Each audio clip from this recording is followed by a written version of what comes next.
আরে দুনিয়ার মানুষ রে, আমি আপনি আজকে আমার আপনার মহামূল্যবান সময়টাকে খেলায় খেলায় কাটা দেই। আজকে দুনিয়ার ভিতরে আমার আপনার সম্পর্কটা লাগায় রাখছি দুনিয়াবি মানুষের সাথে। যেই মানুষটা দুনিয়ার মুখে পইরা আছে, ক্ষমতার পিছনে দৌড়ায়, সম্পদের পিছনে দৌড়ায়, ভালো মানুষের সাথে অনেকেই আছে সম্পর্ক লাগাইতে চাই না। আজকের মজলিসটা হচ্ছে এটার সাথেও সম্পর্ক লাগাইতে চাই না। নবী বলেন আল মারউ মা মান আহাব্বা, যার সাথে যার মহাব্বত, যার সাথে যার তাআল্লুক দুনিয়ার ভিতরে হবে, তার সাথে আল্লাহ কিয়ামতের ময়দানে তাকে জায়গা দিবে। আরে দুনিয়ার মানুষরা, আমার আপনার সম্পর্ক যদি আজকে খেলোয়াড়ের সাথে থাকে, আমার আপনার সম্পর্ক যদি আজকে নায়ক নায়িকার সাথে থাকে, আমার আপনার সম্পর্ক যদি আজকে গায়ক গায়িকার সাথে থাকে, আমার আপনার সম্পর্ক যদি আজকে কোনো মূর্খ নেতার সাথে থাকে, আমার আপনার সম্পর্ক যদি আজকে কোনো নাস্তিকের সাথে থাকে, তাইলে আমার আপনার হাসরটা হবে তাদের সাথে। কারণ দুনিয়াতে আপনি তার বন্ধু ছিলেন, ও যাবে জাহান্নামে, আপনাকেও আল্লাহ তার সঙ্গী বানাইবেন। কিন্তু নবী বলেন দুনিয়ার ভিতরে তুমি যদি আলেমদের সাথে সম্পর্ক লাগাও, তুমি যদি কোরআনের সাথে সম্পর্ক লাগাও, তুমি যদি তাবলীগের সাথে সম্পর্ক লাগাও, বুজুর্গ ভালো মানুষদের সাথে সম্পর্ক লাগাও, তাইলে কিয়ামতের ময়দানে তারা যেই স্থানে যাবে, ভালো কাজের জন্য আল্লাহ দিবেন তাদেরকে জান্নাত। আল্লাহ বলেন বান্দা, সম্পর্ক থাকার কারণে আমি আল্লাহ তাআলা তোমাদেরকে তাদের সাথেই জান্নাতের ভিতরে ঢোকায়া দিব। এই জন্য সম্পর্ক ভালো মানুষের সাথে রাখার দরকার আছে না নাই? আজকের এই মজলিসটা এত সুন্দর মজলিস, যারা রাস্তাঘাটে ঘুরতেছেন, অযথা সময়টারে নষ্ট করতেছেন, আপনাদেরকে বলি বাবা, অযথা সময়টা নষ্ট না কইরা মাহফিলের প্যান্ডেলে চলে আসেন। তারা যেন দ্রুত চলে আসে, হেদায়েতের রাস্তায় আসে, এই জান্নাতের মজলিসের ভিতরে আসতে পারে। আপনারা সকলে একটু দোয়া করে দেন, জোরে বলেন না আমিন। তাহলে আজকের মজলিসে আসতে পেরে আপনারা খুশি না বেজার? তাহলে জবান দিয়েছেন কে? কথা বলার শক্তি দিয়েছেন কে? সেই আল্লাহর একটু ডাক দিয়া দাঁড়াইলকে কাঁপিয়ে দিব, আল্লাহকে খুশি করে দিব। বলেন না লিল্লাহি তাকবীর, লিল্লাহি তাকবীর। আল্লাহ আমাদের এই স্লোগানকে কবুল করুক, জোরে কোন আমিন। সম্মানিত মুহতারাম উপস্থিতি, আমি আপনাদের সামনে যে আয়াতে কারিমাটা তিলাওয়াত করেছি, আল্লাহ তাআলা এই আয়াতে বলেন ইয়া আইয়ুহাল্লাযীনা আমানু আমিনু বিল্লাহি ওয়া রাসূলিহি। আল্লাহ বলতেছেন হে মুমিনগণ, হে ঈমানদারগণ। আমার কথাটা খুবই মনোযোগ দিবেন, তাইলে বুঝবেন। আল্লাহ বলতেছেন হে মুমিনগণ, হে ঈমানদারগণ, আমিনু বিল্লাহি ওয়া রাসূলিহি, তোমরা আল্লাহ এবং তার রাসূলের উপরে ঈমান আনো। এখন আমি আপনাদেরকে যে গুরুত্বের সাথে শুনতে বললাম, এখন জিজ্ঞাসা করব, আল্লাহ ডাক দিয়েছেন কি বইলা? কাফের বইলা না মুমিন বইলা? জোরে কন না, কি বইলা? মুমিন বইলা। আল্লাহ মুমিন বইলা ডাক দিয়েছেন, আবার বলতেছেন তোমরা আল্লাহ এবং তার রাসূলের প্রতি ঈমান আনো। মজার বিষয়, ঈমানদার বইলাই ডাকে, আবার ঈমান আনতে বলে। এক ব্যক্তি কলা বিক্রি করে, এখন আপনি সেই ব্যক্তিকে তো বলতে পারেন না এই কলা বিক্রি করো, ও তো ব্যস্তেই আছে কলা, তাইলে আবার তারে কেমনে বলেন আপনি কলা বিক্রি করার জন্য? এক ব্যক্তি রিক্সা চালায়, রিক্সা চালাইতেছে, আপনি দেখতেছেন, তাও আপনি বলতেছেন রিক্সা চালাও। এটা তো হইল না, কারণ চালাইতেছে কিসে? রিক্সা। তাহলে আল্লাহ বলতেছেন হে ঈমানদারগণ, হে মুমিনগণ, মুমিন বইলা আপনারা আমারে ডাকে, আবার কই ঈমান আনতে। তাহলে এখানে কিছু একটা কিন্তু আছে। সম্মানিত হাজিরিন, আল্লাহ তাআলা বলেন ইয়া আইয়ুহাল্লাযীনা আমানু আমিনু বিল্লাহ, ইয়া আইয়ুহাল্লাযীনা আমানু আমিনু বিল্লাহি ওয়া রাসূলিহি। এরে দাঁড়াইলের মুসলমান, গভীর মনোযোগ। আল্লাহ বলেন ইয়া আইয়ুহাল্লাযীনা আমানু, হে মুমিনগণ, হে ঈমানদারগণ, আমিনু বিল্লাহি ওয়া রাসূলি, তোমরা আমি আল্লাহ এবং রাসূলের প্রতি ঈমান আনো। আরে দাঁড়াইলের মুসলমান, আল্লাহ মুমিন বইলা সম্বোধন কইরাও আবার আপনাকে আমাকে ঈমান আনার জন্য বলে। ও দুনিয়ার মানুষ রে, এখানে তো বলার দরকার ছিল এমনটা, আল্লাহ কাফেরদেরকে বলতে পারতেন ও কাফেররা ঈমান আনো আমি আল্লাহ এবং তার রাসূলের উপরে, কিন্তু আল্লাহ মুমিনকে বলেন। তার মানে আমি আপনি এখানে যারা বসে আছি প্রত্যেকেই নিজের মুমিন দাবি করি। কি আমরা এখানে যারা বসে আছি আমরা কেউই কিন্তু কাফের নয়, প্রত্যেকেই এখানে মুমিন হয়ে বসে আছি। আপনাকে আমাকে আল্লাহ সম্বোধন কইরা বলেন, হে মুমিনগণ, আমি আল্লাহ এবং রাসূলের উপরে তোমরা ঈমান আনো। এরে দাঁড়াইলের মুসলমান, তাফসীর ইবনে কাসিরের ভিতরে আল্লামা ইবনে কাসির রাহমাতুল্লাহি আলাইহি লিখেন, আল্লাহ তাইলে কোন মুমিনদেরকে ডাইকা ডাইকা ঈমান আনার জন্য বললেন? ও দুনিয়ার মানুষ, আমি আপনি যে নিজের ঈমানদার দাবি করি, আসলে আমাদের ভিতরে ঈমানের ভিতরে ভেজাল রয়েছে, ঈমানের ভিতরে ত্রুটি রয়েছে। এদিক সেদিক তাকাইলে আলোচনা বুঝবেন না, মনোযোগ আমার দিকে থাকা লাগবে। স্টেজে মানুষ আসবে, বসবে, যাবে। ও দুনিয়ার মানুষ রে, আমার দিক থেকে এদিক সেদিক নজর দিবেন না, আমার দিকে তাকান। আপনারা ওদিকে তাকাইলে আমার নজরও সেদিকেই যাবে, আর আলোচনার যে তাসির আছে তাসিরটা নষ্ট হয়ে যাবে। তখন আলোচনার দ্বারা আপনার আমার কোনো ফায়দা হবে না। আরে দাঁড়াইলের মুসলমান, আমার দিকে তাকাইয়া এক দেনে কথাগুলো শুনবেন। আল্লাহ বলেন ইয়া আইয়ুহাল্লাযীনা আমানু আমিনু বিল্লাহি ওয়া রাসূলি, আমার আল্লাহ জানায় দেয়, হে মুমিনগণ, হে ঈমানদারগণ, আমি আল্লাহ এবং রাসূলের উপরে তোমরা ঈমান আনো। আল্লাহ মুমিনদেরকে ডাইকা ডাইকা ঈমান আনার জন্য বলে। দুনিয়ার মানুষ, তাইলে আমি আপনি নিজের মুমিন দাবি করি, আসলে পরিপূর্ণ মুমিন হতে পারি নাই। আমাদের ঈমানে বেজাল আছে, আমাদের ঈমানের ভিতরে ত্রুটি আছে। এরপরেও আল্লাহ ঈমানদার বইলা আমাকে আপনাকে সম্বোধন করে আর বলে, তোমরা আমি আল্লাহর উপরে পুনরায় ঈমান আনো, আমি আল্লাহর উপরে তোমাদের ঈমানটাকে নবায়ন করো। এরে দুনিয়ার মানুষ রে, গভীর মনোযোগ দিয়ে শুনবেন। তাইলে আমরা যে ঈমানদার দাবি করি, মুমিন দাবি করি, আমাদের ঈমানের ভিতরে ভেজাল আছে না নাই? তালে তালে জবাব দেওয়া লাগবে, আছে না নাই? ও দাঁড়াইলের মুসলমান, আমরা নিজের পাক্কা ঈমানদার দাবি কইরাও সুদ খাই, পাক্কা ঈমানদার দাবি কইরাও ঘুষ খাই, পাক্কা ঈমানদার দাবি কইরাও আল্লাহর সাথে আমরা অনেক সময় না বুঝেও শিরিক করে ফেলি, পাক্কা ঈমানদার দাবি কইরা আল্লাহর সাথে নাফরমানি করি। আরে দুনিয়ার মানুষ রে, কখন যে আমার আপনার ঈমানটা চইলা গেছে এটা আপনার আমার খবর নাই। এই জন্য আমাকে আপনাকে আল্লাহ ঈমানদার বইলা সম্বোধন কইরা ঈমান আনার জন্য বলে। ও দুনিয়ার মানুষ,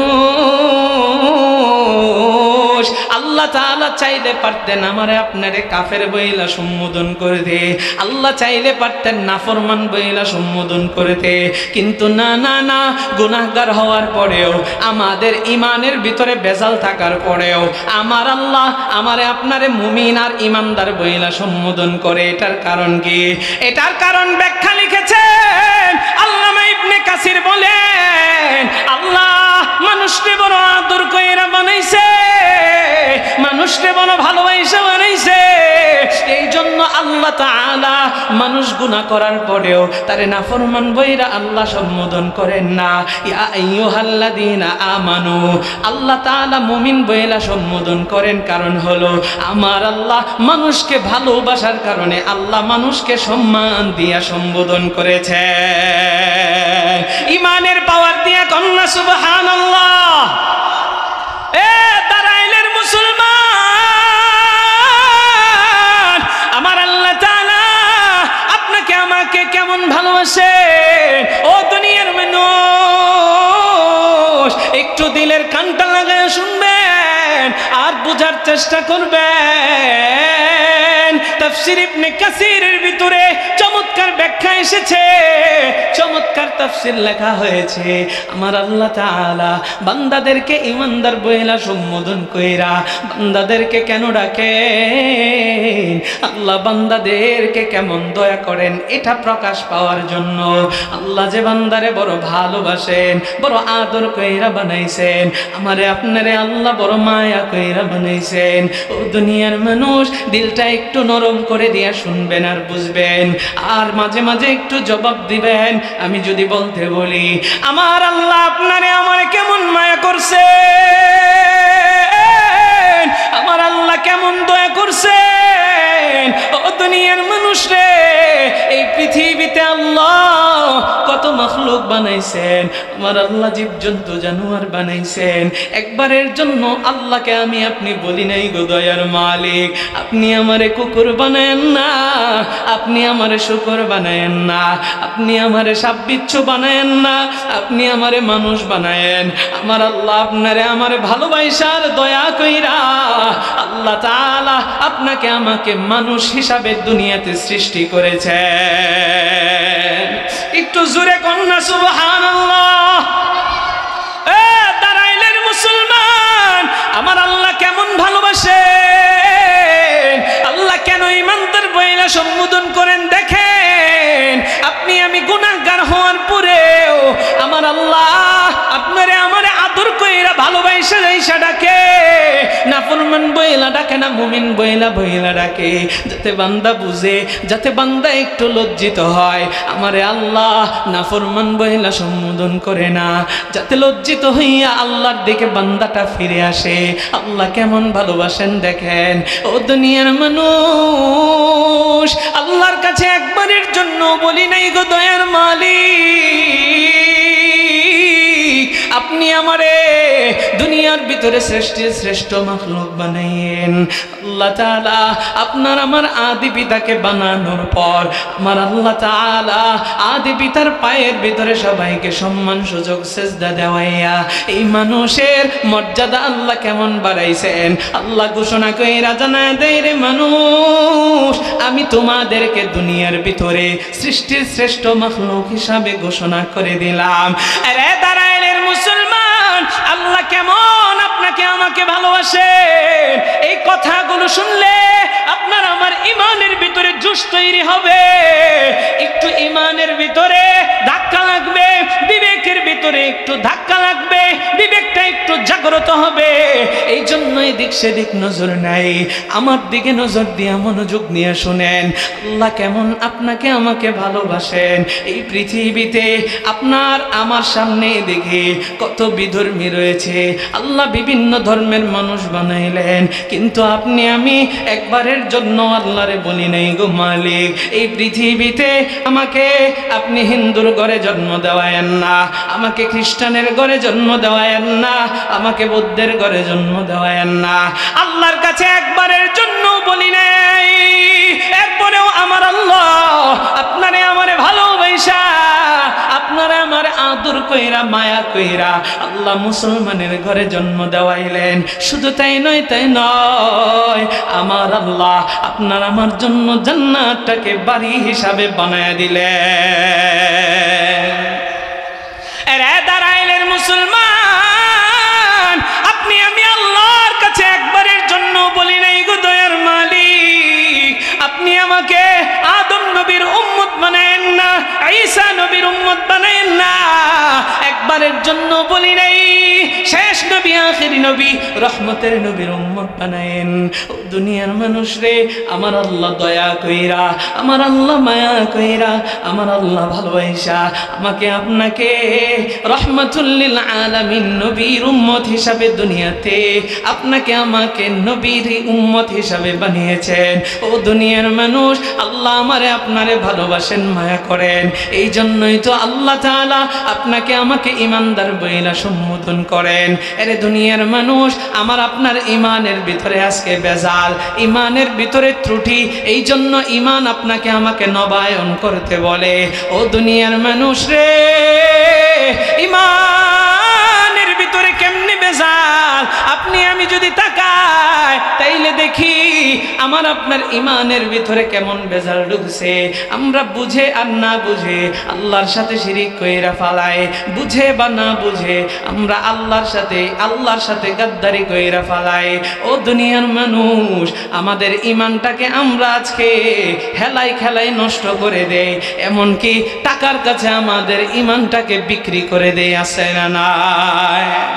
টাকার কাছে পর্যন্ত ইমানটাকে বিক্রি করে দেই। সম্মানিত হাজিরিন, এমনকি সমাজের ভিতর আমরা দেখতে পাই, বিশেষ করে নির্বাচনের সময় একটা নাস্তিক মার্কা ব্যক্তি কিছু টাকা খাওয়াইছে, আপনি তাকে ভোট দিয়ে দিলেন, আপনি আপনার ইমানটাকে এইভাবে হেলাই খেলাই ধ্বংস করে দিলেন। নাস্তিককে আপনি সাপোর্ট করেছেন যে আল্লাহ মানে না, রসুল মানে না, কোরআনের বিভিন্ন আয়াতকেও শেখাক, তাকে আপনি ভোট দিয়া ইমান নষ্ট করেন। শুধু তাই নয়, এই সমাজে অনেক ক্ষমতাসীন আছে, অনেক টাকাওয়ালা ব্যক্তিরা আছে, যাদের পিছনে অসংখ্য মানুষ ঘুরঘুর করে শুধুমাত্র কিছু টাকার জন্য। সেই মানুষটা যদি আল্লাহর বিরুদ্ধেও বলে, সেই মানুষটা যদি রসুলের বিরুদ্ধেও বলে, সেই মানুষটা যদি কোরআনের বিরুদ্ধেও বলে, কিছু টাকার জন্য সেই মানুষটার পিছনে কুকুরের মতো ঘুরতে থাকে। এই সমাজে এমন লোক আছে না নাই? সম্মানিত হাজিরিন, মনোযোগ দেন, দেখেন এই সমাজের ভিতরে আমি আপনি আজকে ইমানকে হেলাই খেলাই ধ্বংস করে দিচ্ছি। যে ব্যক্তিটা কোরআনের আয়াতকে অস্বীকার করে, যে ব্যক্তিটা নবীজির সুন্নতকে নিয়ে ব্যঙ্গ করে, যে ব্যক্তিটা আল্লাহ তাআলার ফরজ বিধান পর্দাকে নিয়ে ব্যঙ্গ করে, আল্লাহ তাআলা যে হজ্জে বাইতুল্লাহ আমার আপনার উপরে জীবনে একবার ফরজ করেছেন, যদি নেশাব পরিমাণ সম্পদ হয়, সেই হজ্জে বাইতুল্লাহকে নিয়ে কটূক্তি করে, যে কোরবানি আপনার উমার উপরে ওয়াজিব, সেই কোরবানিকে নিয়ে অনেক মানুষ আছে যারা কটূক্তি করে। কিন্তু এই মানুষদের পিছনেও অনেক মুসলমান পিছনে পিছনে ঘুরে শুধুমাত্র একটু টাকার আশায়, একটু ক্ষমতার আশায় ইমানটাকে হেলাই খেলায় ধ্বংস করে। সম্মানিত হাজিরিন, ইমান এতই হালকা হয়েছে। এই জন্য মুফাসসিরে কারামগণ বলেন, ইমান পরিপূর্ণ হয় তিন জিনিসে। জোরে বলবেন, ইমান কয় জিনিসে পরিপূর্ণ হয়? তিন জিনিস। এক নাম্বার, তাসদীক বিল জিনান, অন্তরে বিশ্বাস কর। দুই নাম্বার, ইকরার বিল লিসান, জবানে স্বীকার কর। তিন নাম্বার, আমাল বিল আরকান, আমলের মাধ্যমে বাস্তবায়ন কর। তাইলে তাসদীক বিল জিনান, চলেন অন্তরে কি বিশ্বাস করবেন বলেন তো দেখি। আপনার আমার রব কে? আর সেই আল্লাহ কয়জন? আর জোরে কোন? আল্লাহ তাআলা তার একাত্মবাদের ঘোষণা দিয়ে দিয়েছেন, কুল হুয়াল্লাহু আহাদ, আল্লাহ তাআলা এক। আমার আপনার নবী শেষ নবী, আমার নবীর পরে আর কোন নবী আছে? আর জোরে কোন? নবীর পরে আর কোন নবী নাই। ও দুনিয়ার মানুষ, আপনি স্বীকারোক্তি দিলেন, নবীর উপরে ঈমান আনলাম। আরে দুনিয়ার মানুষ রে, দুইটা বিষয় একসাথে বুঝাই দিছি।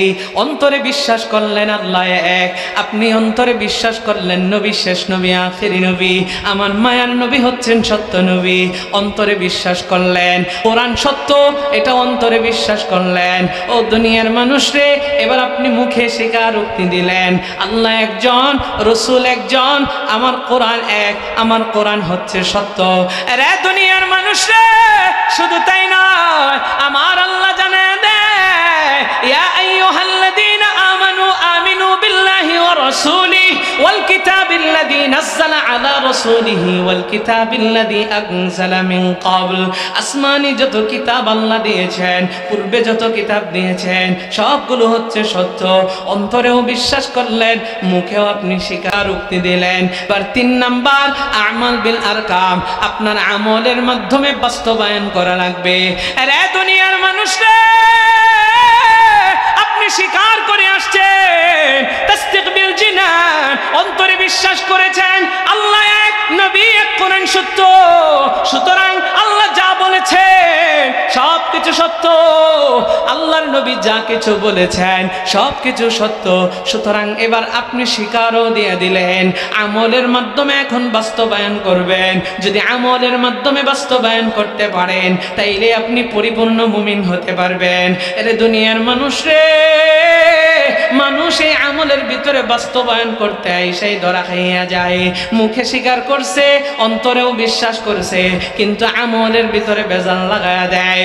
আরে দুনিয়ার মানুষ, কোরআনকে আমি আপনি মানি, কোরআনের প্রত্যেকটা আয়াতকে আপনার আমার মানতে হবে, কোরআনের প্রত্যেকটা বিধি বিধানকে মানতে হবে। কিন্তু দেখা যায় অনেক মানুষ আছে জিহাদের কথা শুনতে পারে না। যে আলেম জিহাদের কথা মানুষকে বয়ান করে, সেই আলেমকে উগ্রবাদী আর জঙ্গিবাদী বইলা তকমা দেওয়া হয়। শুধু তাই নয়, জিহাদের কথা বলতে গেলে অনেক মানুষ আছে ওই আলেমকে বলে যে উস্কানিমূলক কথা বলতেছে। কোরআনের হক কথা বললে ওই আলেমের টুটিকে চেপে ধরতে চায়। আরে দুনিয়ার মানুষ, শুধু তাই নয়, ওই আলেমের জবানকে বন্ধ করে দেওয়ার চেষ্টা পর্যন্ত করে। কেমনে করে? ওই আলেম যদি হকের পক্ষে বলিষ্ঠ কণ্ঠস্বর হয় তাইলে দেখা যায় ওই সমস্ত ব্যক্তিরা ওই আলেমটাকে মিথ্যা মামলা দিয়া, জঙ্গি আর উগ্রবাদী মামলা দিয়া জেলের ভিতরে ঢোকা দেয়। কথা কোন ঠিক কিনা?